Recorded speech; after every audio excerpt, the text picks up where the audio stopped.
Hi, my name is Elle-Marie Wood, and I'd like to share a little bit of The Black Hole with you.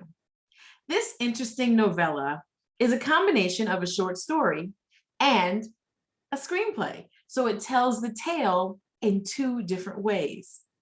This is interesting because it gives you the opportunity to see the tension build from two different perspectives.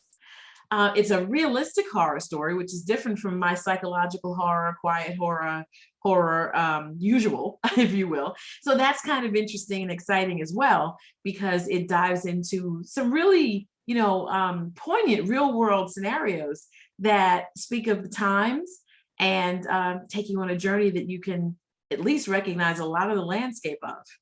So let's stop talking about it. Let's read it. We're going to start at chapter 5. Both teams got their ammo and bought extra just in case they ran out in the heat of battle. While they loaded their guns, Martin and his team had a strategy huddle.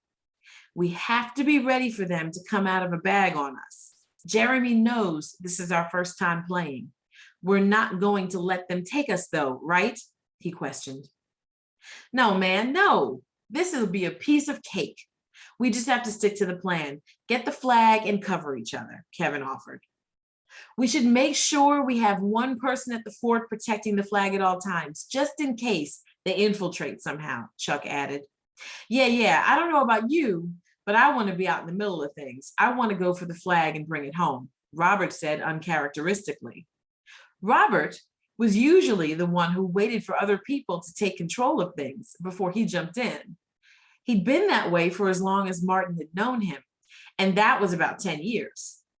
In high school, he wouldn't go out for basketball unless at least one of his boys was going out for it too. He wouldn't go to a party unless one of his boys was going, even when a girl asked him to go. He even went to Howard University because Martin and Kevin were going. So when he stepped up to the plate, wanting to be the one to go for the flag, everyone looked at him in shock. Robert looked at their surprised eyes and said, "What? A brother can't want his 15 minutes of fame?" They laughed as he rolled his eyes. Sean looked over at the other group while his laughter subsided. They weren't in a huddle like his team was, strategizing and planning. They weren't talking to each other at all. Jeremy and his team were staring at them. One of them was looking right into his eyes. Sean looked back, unwilling to tear his eyes away, unwilling or unable. Everything else became dark around him. Tunnel vision blocked everyone else out. The shirt the guy was wearing was completely out of focus, and the features of his face were blurry. The only things Sean could see clearly were his eyes. They were a light shade of green, but to Sean, they looked as black as ebony, dark and small. They were so hot, they could bore holes into his head, he thought. He looked away to shake himself from the grip. "You okay, man?" Craig asked him. He looked like he had just seen a ghost. Craig looked in the direction that Sean had been staring and saw nothing out of the ordinary. Just the other team going over their plans just like they had been doing. He put his hand on Sean's back and said, "Man, what's the deal?" "I don't know. I thought I saw something. I thought..." He stopped short and looked at Chuck. He was staring at him with dark eyes for 1 second. When he blinked, Chuck looked normal. He looked like a regular guy, concerned for his teammate. Not like a ghoul or a man with something up his sleeve. Just a regular guy. "Nothing. I'm cool, Sean said. He glanced tentatively back at Chuck, who still looked normal. A shiver crept up his spine. "Okay, since Robert's laying down the law, we go with that plan," Kevin continued. "Me and Rob will go up the middle for the flag. We'll need 2 to stay with our flag, and everyone else needs to disperse and take care of things as they come. Sound like a plan?" "Yeah, that'll work," Sean offered. He sounded more like he was trying to convince himself than just agreeing with the plan. They broke the huddle and prepared for the referee's word. A beefy man dressed in fatigues with a fluorescent orange pullover vest stretched tightly across his torso stood between the two teams. Martin looked at him and nodded hello.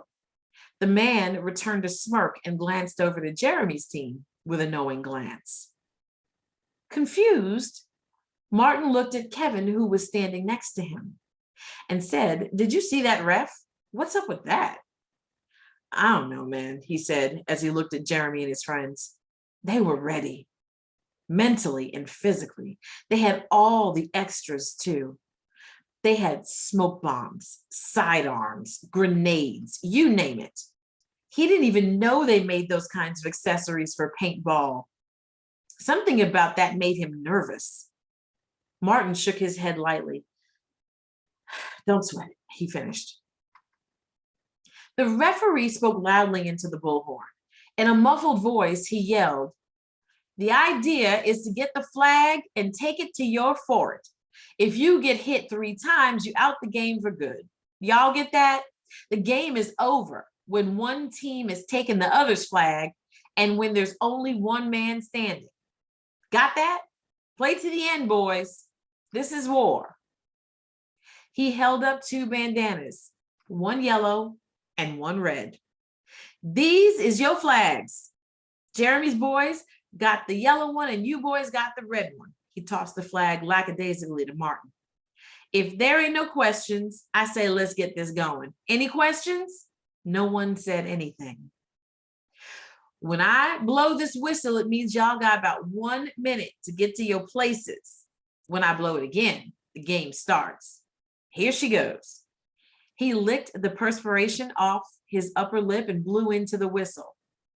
The 2 teams dispersed, hanging their flags in equidistant forts on low branches and securing their hiding places. They moved without a sound. Martin and Sean were protecting the flag. Robert and Kevin were the flag runners going up the middle on opposite sides of the path. And Craig, Chuck, and Gary were on the outskirts protecting the flag runners like linebackers. When Kevin got to his hiding place, he could hear Sean behind him breathing heavily. "What is it, man? You okay?" "Yeah, man, I'm fine," Sean responded, but he was far from fine. The whistle sounded for the second time. The game had begun.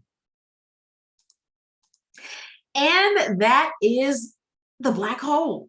I hope you caught on it. We're playing paintball and you see that the 2 teams are playing each other, but something might very well be amiss in this matchup. So I leave it to you to read the rest and read the back cover copy and, decide what you will and what you think about what's going on with the story and see what you think of it. So I encourage you to pick it up. We are available at Mocha Memoirs Press and on Amazon and anywhere you can buy books. So I hope you enjoy and happy reading.